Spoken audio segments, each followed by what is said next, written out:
Welcome back mga kaaldab. Ito na naman po ang inyong lingkod, si Mr. Destiny. At magbibigay po tayo ng pinakamainit na update po ngayon sa social media mga kaaldab. Ito yung pagbisita ni Alden Richards sa San Pablo City at na-meet nga po niya si Mayor Jem Castillo mga kaaldab. Sabi ko nga po sa inyo dito sa channel ni Mr. Destiny, 101% updated po kayo. Ano man po yung mga nababasa ninyo, napapanood ninyo, napapakinggan nyo, relax lang, di po ba? Ito naman kagandahan nyo po. Sabi ko nga, kung ang pag-uusapan lang po update, abay pupunta lang po kayo dito. Lahat po ng mga gusto nyo pong malaman about kay Alden, kay Mengay, di po ba? Yan ang kaganda. Alam niyo sa totoo lang po mga kaaldab, sa mga taong nagsasabi na ganito ganyan, etc. etc. Okay lang po yan. Kasi alam naman po natin yung katotohanan eh. Alam naman po natin kung nasaan si Alden, kung nasaan si Maine, di po ba? O yung inuuwian ni Maine Polkerson. Di po ba? Ang tagal ng mag-asawa kuno sina Mengay at si Congressman Spotted pero hindi pa po nare-reveal yung bahay nila, no? Kinasal sila July 28, di po ba? Anong petsa na ngayon? July, August, September, October, November, biruin mo. Mahigit 4 na buwan o kulang-kulang 4 na buwan. Para lang klaro, para lang po sa kaalaman ng lahat. Pero wala nga pong inilabas na mga video sa, alam niya sa totoo lang po mga kaaldab, magiging bitter lang talaga ako kapag ako nagbibigay ng update. Kasi syempre normal lang po na hinahanap natin. At kung ano nga po nakikita natin kay Rambo at kay Maha, syempre yun din yung hanapin natin kay Mengay, di po ba? Halos sabay lang naman po sila eh. Nauna lang po ng isang araw si Mengay, sinundan na agad-agad ni Maha, di po ba? Halatang planadong-planado nga po. Scripted na scripted yung mga kaganapan, di po ba? Real talk yan mga kaaldab. Kaya nga po sabi ko sa inyo dito po sa channel ni Mr. Destiny, yung mga gusto nyo pong malaman, gusto nyo mapakinggan, mapanood, di po ba, relax lang. Alam nyo naman po na kapag ang update lang yung dito agad-agad po kayo pupunta pag may nabasa po kayo na hindi maganda, hindi kaaya-aya na mga bali-balita, pupunta lang po kayo dito eh. Di po ba? At least dito pinag-uusapan natin. Although babas na naman po ako na ayan, pagpapatunay na si Mr. Destiny isang Alden fanatics. Di po ba? Kasi ang update natin kay Alden hindi po ba? Ganun naman po sila pero pag update natin kay Mengay, main fanatics naman yung tawag sa atin. Di po ba? Ang gulo. Ganyan po sila kabiter. Tayo po yung binabantayan. At remind ko lang po hinahanapan din ako ng mali.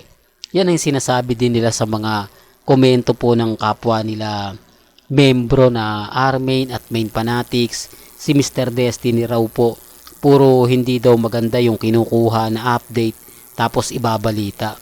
Di po ba? Ganyan po sila kabiter. Alam nyo naman po mga kaaldab na galing naman po yun sa Instagram.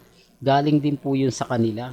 Siyempre, kapag ito bago tayo pumunta kay Bianca Manalo, dun po sa post ni Mengay, ba't ang daming nagre-react na halatang edited, di po ba?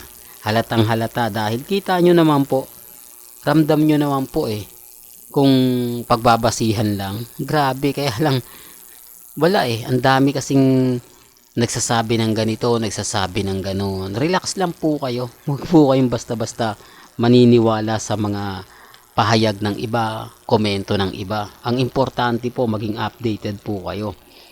Well, pag-usapan natin si Bianca Manalo. Remind ko lang po sa inyo, normal lang po na gamitan yung ganyan.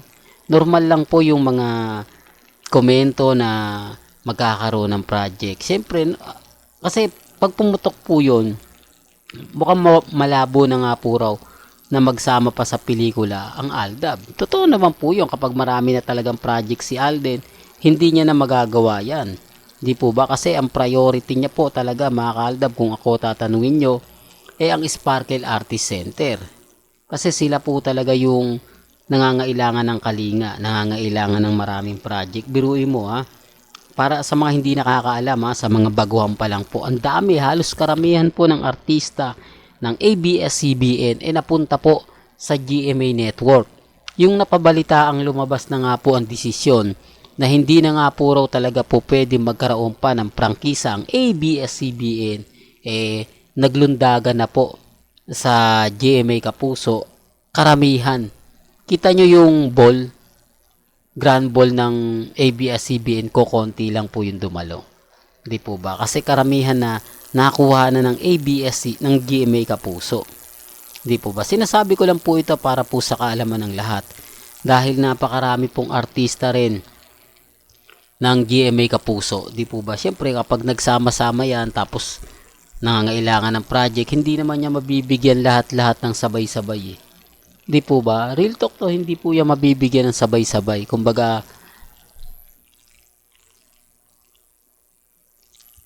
alam niya, sa totoo lang po, si Alden talaga kailangan nilang gamitin. Si Alden talaga yung masasabi nyong ganito, masasabi nyong ganyan. Di po ba? Sinasabi ko lang po ito para po sa kaalaman ng lahat, sa mga taong dumadaan at bumibisita sa atin. Kasi gagamitin po nila si Alden para, kumbaga, umangat ang mga artista ng Sparkle Artist Center. Ang problema po mga kaaldab, ang dami nilang artista.